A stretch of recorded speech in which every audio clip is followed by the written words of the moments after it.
sexual derangement, false confinement, feebleness of intellect. So you don't like her when she's a hard study and educated, but then you don't like her if she isn't smart. So which is it? Fell from horse and war. Female disease. What is female disease? What is female disease? What is female disease? Dissipation of nerves. Now, see, what in this... Shit! So, although this list is posted as a joke, it is somewhat rude in truth. The list was compiled from a logbook of the West Virginia Hospital for the Insane, documenting admissions in the institution between 1864 and 1889, and have been published for reference in several books and research papers. Wow, that is not very far away from us. I was thinking that this was going to be some like insane asylum in like California or Massachusetts. Nope. But it is West Virginia. Holy shit. Reason for admission to the Trans-Allegheny Lunatic Asylum in West Virginia from 1864 to 1889 included laziness, egotism, disappointed love, female disease, mental excitement, cold, snuff, greediness, imaginary female trouble, gathering in the head, exposure and quackery, jealousy, religion, asthma, masturbation, and bad habits. Spouses use lunacy laws to rid themselves of their partners and in adopting their children. Although this list was sourced from a contemporaneous hospital log, its entity should not be considered as denoting things that were considered symptoms of mental instability, rather than among patients who were treated at West Virginia Hospital for the Insane for various illnesses such as chronic dementia, acute mania, melancholia. The entries were recorded as reasons or causes of why the patients were said to have developed their underlying maladies. That is, people who didn't think that novel reading, asthma, or marriage of one's child, politics, were symptoms of mental illness, but rather factors that may have produced or exacerbated such an illness. In the gun. The diseases attributed to these hospitals opening in 1864 through 1880 were varied, but the most common being 304 patients with chronic dementia, 254 with acute mania, 225 with melancholia, and 165 with chronic mania. I'm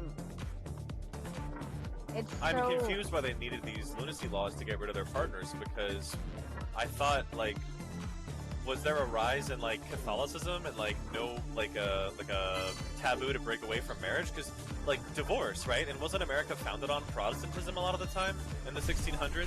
Well, here's an article from the Time magazine where it's called "Declared Insane for Speaking Up: The Dark Tale of American History of Silencing Women Through Psychiatry."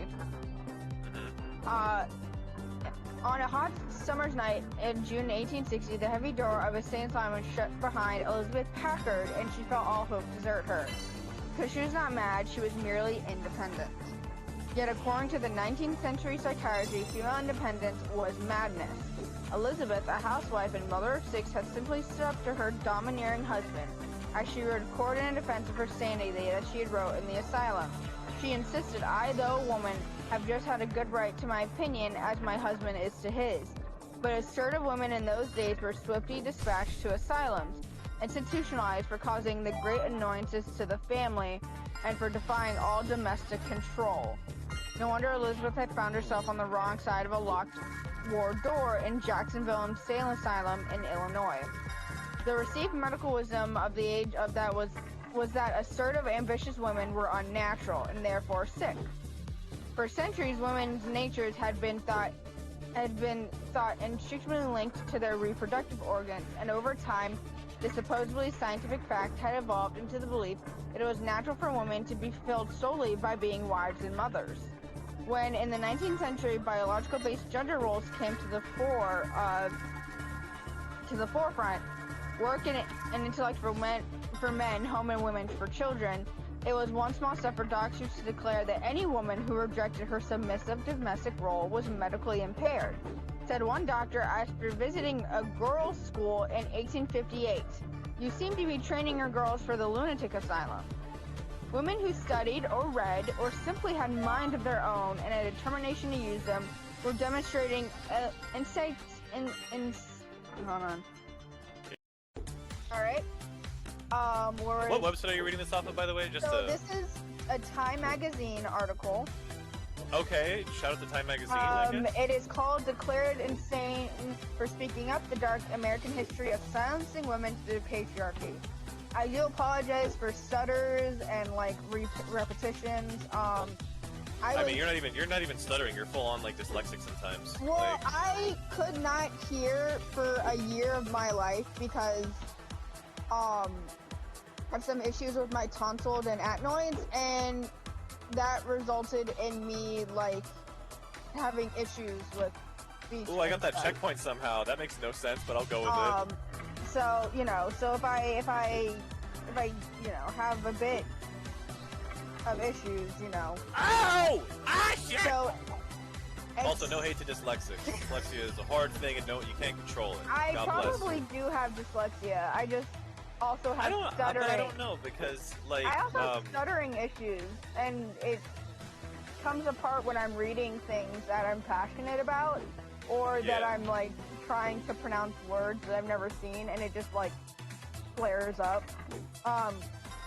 Well, it's spelled ECCENTRICIDY.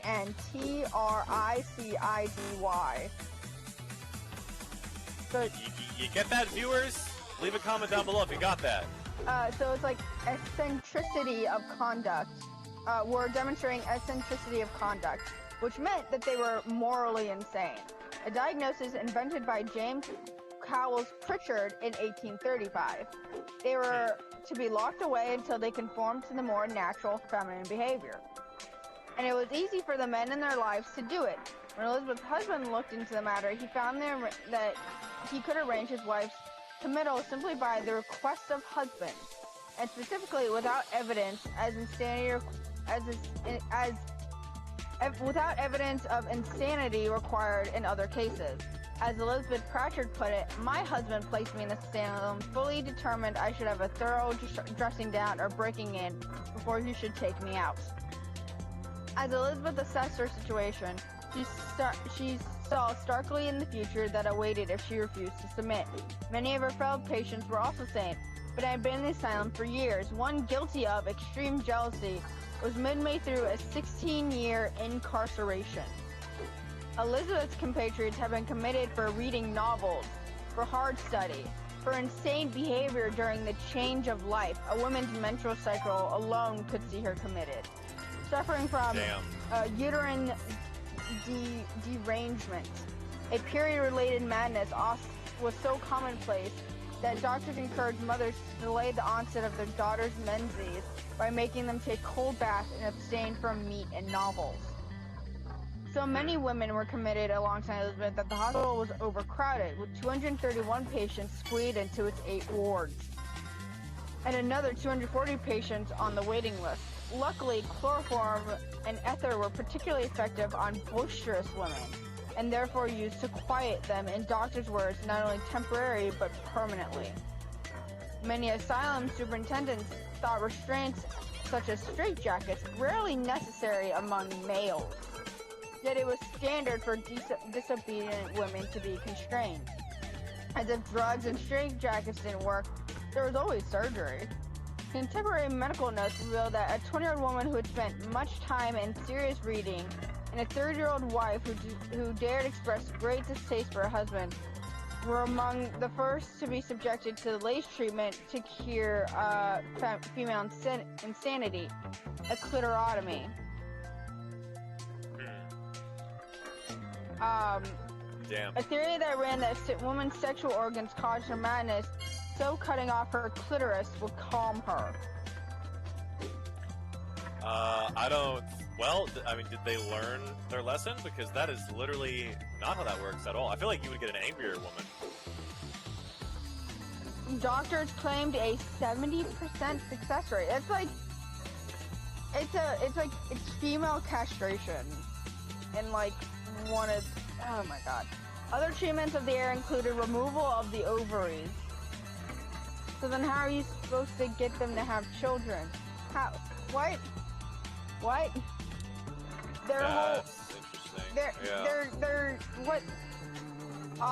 The injection of ice water inside intimate orifices. Oh yeah, so shock them to death. That's real great. Staying alive.